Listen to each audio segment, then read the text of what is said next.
So I know that this is a Saturday night and most of y'all are probably out partying, right? Out there or just, hanging out, whatever, or you just chilling. I don't know what you're doing your Saturday or whatnot, but I wanted to come to you guys with this message because today I was doing some personal development, which is very important. Like personal development is high on the list of things that you need to do if you want to be successful. Okay. So I was listening. This was shared with my team and now I'm sharing this with you. And it was something that I was listening to earlier today. So for those who are seeing me for the first time, though, just taking a break. For those who see me for the first time, though, my name is Dr. Selena Baker, and I'm in the business of helping women just get what they want, right? So if you never seen me before, follow me. Go ahead and uh, uh, get in my circle and stuff like that because it's gonna be a fun ride. Well, anyway, now, have you ever, like, when it comes to getting what you want and manifesting the things that you want in your life, a lot of times that, a lot of times people talk about, that you need to have a why and your why needs to make you cry, right? It's telling you that your why needs to make you cry, right?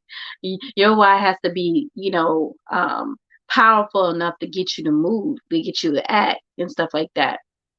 And a lot of times we focus on, the positive things, like things that we want in that we really want in our lives. Like, oh, we want to be a millionaire. Oh, we want this nice big old house. Oh, we want this luxury car or whatnot. And we're always saying when it comes to um, trying to get what you want is to envision yourself with these things. But have you ever thought about like the reverse of your why? Like not the big huge mansion or the $1 million homes or anything like that. um but what about the things that you don't want? And I'm not saying to think about this in a negative way or anything, like, not because the more you think about something negative, the more you end up like manifesting more of that. So no, we're not talking about in that way, but let's think about it. When it comes to manifesting, getting what you want or anything like that, you have to be in the feeling. You have to envision yourself being there in the first place. You have to feel, what it feels like to be there and everything like that. And sometimes, you just don't get it, right? You just don't get those things or whatnot. Um, when I was listening to this tape, he said that we don't get what we want. We don't get what we want. We always get what we envision for ourselves. So, what are you envisioning for yourself? Everything that you see that is happening around you, everything when you're what you're living in, your situation, your cars and stuff like that, that's what you see yourself in. That's what you envision yourself. You created that. So what so when I say that you don't get what you want, you get what you envision, it's because think about it. A lot of us wanted to be a millionaire, right? But are we? Because we want it. Next year we're gonna still want it. Next year we're gonna still want it. Or you want to start working at your job or whatnot. Next year you probably still there, right? Because we don't get what we want. We get what we envision. So sometimes when we envision some things that are a little bit out of reach, right? I want to put this out there of maybe thinking about the reverse of it. Like, you know what it feels like to work at the job that you hate. You know what it feels like, right?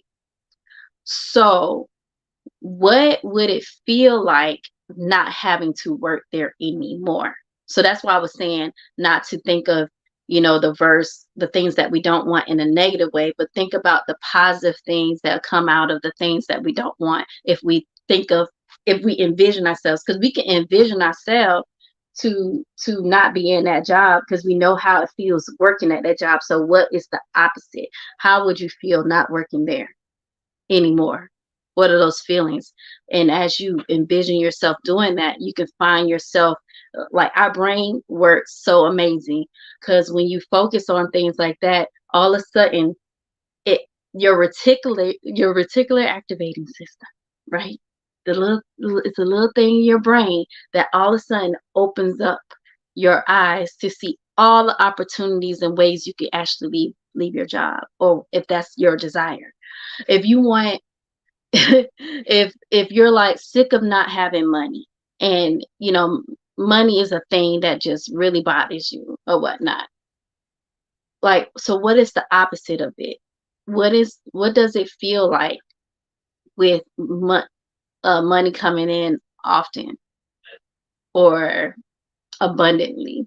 Because you know what it feels like when it's not coming in, right?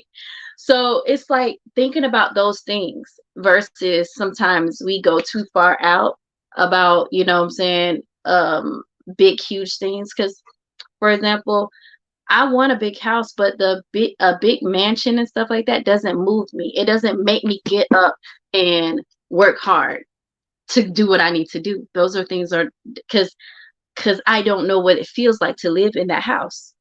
And as much as I want to envision myself living in the house and what it would feel like living in the house, I really can't embody that feeling. You know what I'm saying? Like truly, truly embody that feeling because I never lived in that house, if that makes sense. But, you know, I know what it feels like to not have enough money. I know what it feels like, to have bill collectors calling. I know what it feels like to have bills coming, more bills coming in than money coming. That I know what these things feel like. So what is the opposite of how it would feel, opposite of that, and start from there. And I promise, if we think about it that way, versus like some ways where we trying to go for this big thing that we cannot make the feeling and the emotions behind it. And I say feelings and emotions a lot because when it comes to um, envisioning and imagining things for yourself and manifesting things, it's all, you have to attach the feeling and the emotions behind it for you to actually move. You know what I'm saying? You can list all these goals, you can list all these dreams, but if they do not evoke a feeling in you, an emotion in you, you're not going to move. Just like writing down, I want a big old mansion, is not going to move you. So, what is going to move you? What is your why? What is going to move you? So, that starts small. That start thinking about, well, what's happening now that you don't want. But don't dwell on the negative, because if you dwell on the things that you don't want, like I said, you manifest more of that. But dwell on the things of how it feels not being there, like not having, to work paycheck to paycheck. What does that feel like? You know, what does it feel like to make the type of income that you're looking for? What does it feel like? You know, I don't know. I'm just, giving you some ideas, right?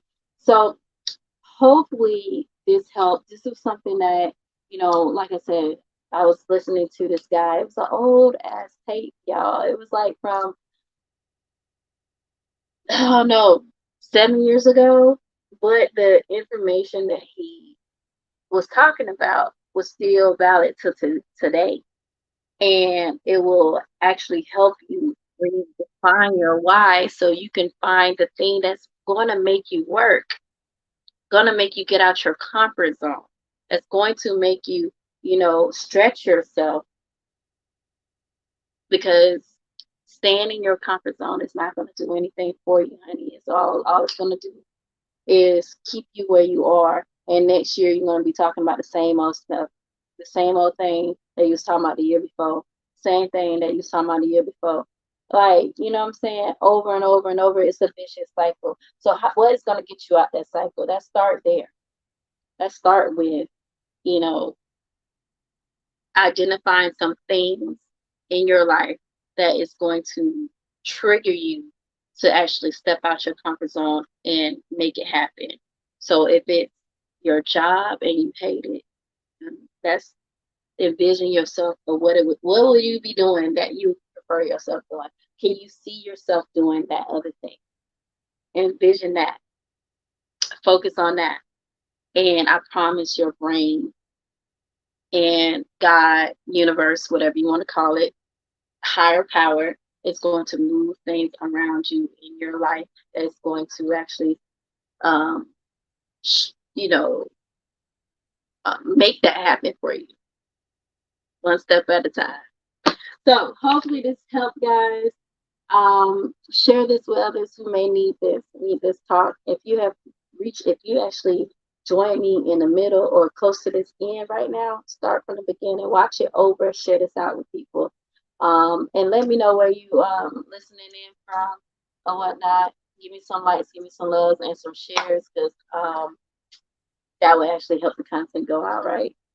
And I'll talk to you guys later. Bye for now.